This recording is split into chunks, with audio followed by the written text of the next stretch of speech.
commencer parce qu'on va prendre des questions et avant. Je voudrais m'excuser. Par rapport à celle la décision du 7 avril, quel est le montant en jeu de cet avenant? Attendez, j'y arrive parce que le 7 avril, j'y suis dans un instant, madame.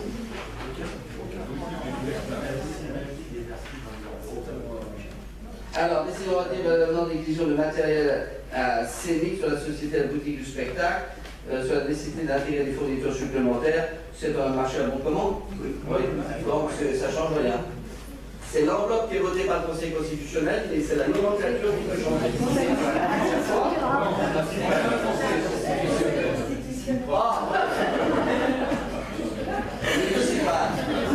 Et vous m'avez compris, c'est parce que je vous valorise tellement que voilà, mais bon, vous savez, le Conseil constitutionnel, de temps en temps, il fait de la politique juridique comme tout un chacun.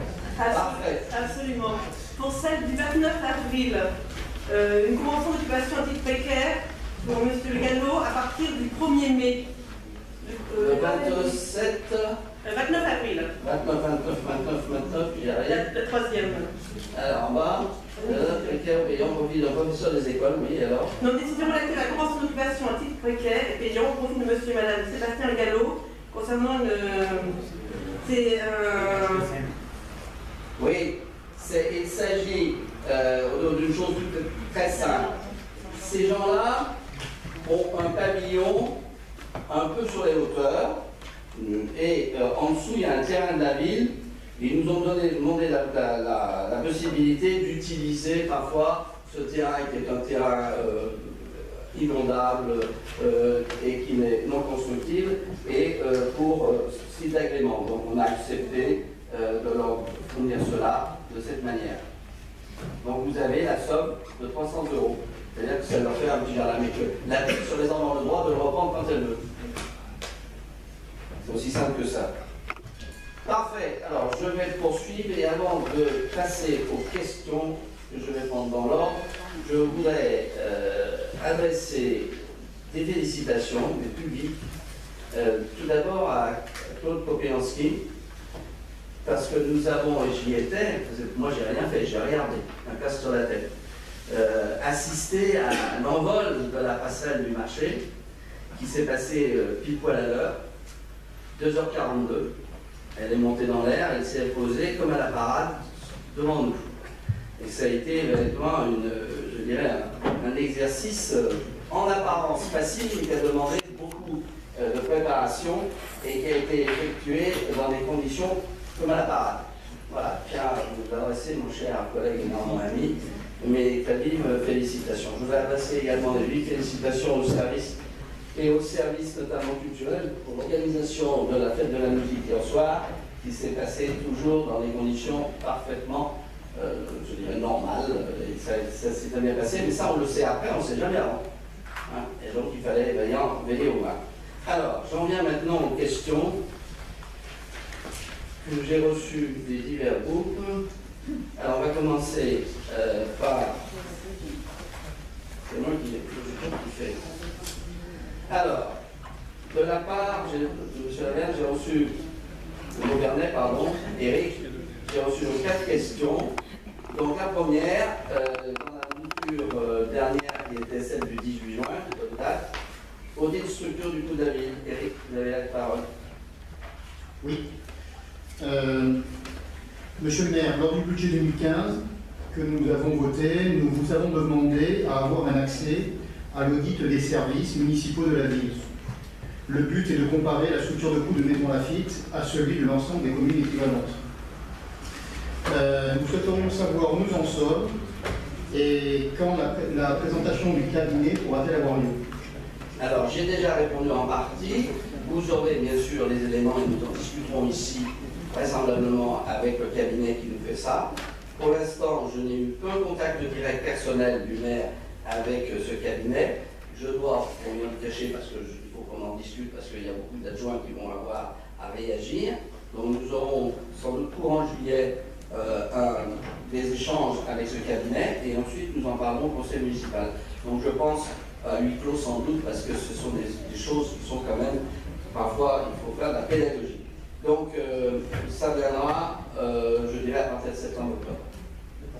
Et l'objectif étant, je le rappelle, non pas de dire on fait des économies pour des économies, mais comment on s'adapte à prestations égales ou équivalentes avec une meilleure organisation. Allez, deuxième question, celle de M. Givadinovic, pardon, Charles. Oui, monsieur le maire, le groupe qui rassemble le plus grand nombre de Mansoniens sur les réseaux sociaux, soit plus de 2500, titrait la semaine dernière « Attention, vague de cambriolage à Maison Lafitte ». Agression de personnes âgées avenue de Sully, vol de véhicules, cambriolage dans le parc, des faits d'insécurité et d'incivilité ont donc émaillé le quotidien des Mansoniens ces dernières semaines, une recrudescence qui est d'ailleurs constatée sur l'ensemble du département. Concernant notre commune, le plus souvent via la vidéosurveillance, les suspects ont été identifiés puis arrêtés, notamment lors des vols de vélos. En plus de l'armement de la police municipale, qui me semble a été accepté par le préfet, quelles sont les actions que vous souhaitez mettre en œuvre donc, pour garantir la sécurité des biens et des personnes, notamment dans la période estivale qui s'annonce? Alors, Monsieur Necky. Oui, alors votre question vient à point, puisque le préfet a reçu des vétérinaires et donc les feux verts sont donnés et nous allons évidemment prendre des initiatives pour la mise en application de cet armement. C'était la première question.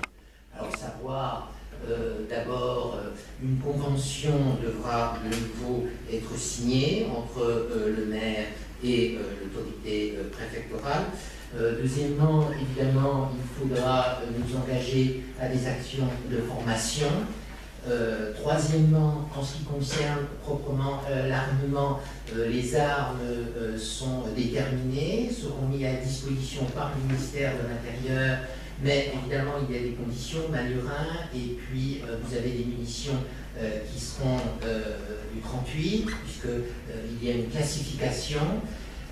Quatrièmement, nous devons, mais ça nous l'avions pressenti, puisque le maire avait signé un rapport très complet il y a 3 à 4 mois de description de nos initiatives, situer cette décision dans une perspective beaucoup plus générale.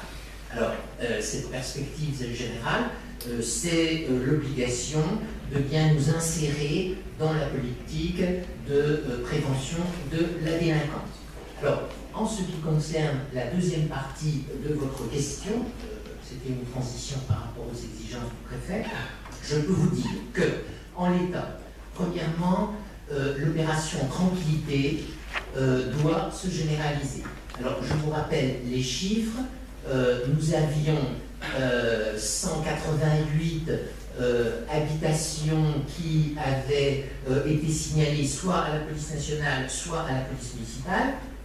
Sur le plan national, vous savez que les chiffres sont excellents, puisque pour les habitations signalées, il y a un nombre de cambriolages très très réduit sur le plan national, mais sur le plan de Maison Lafitte, il y avait eu 0 cambriolage par rapport aux 188 habitations signalées.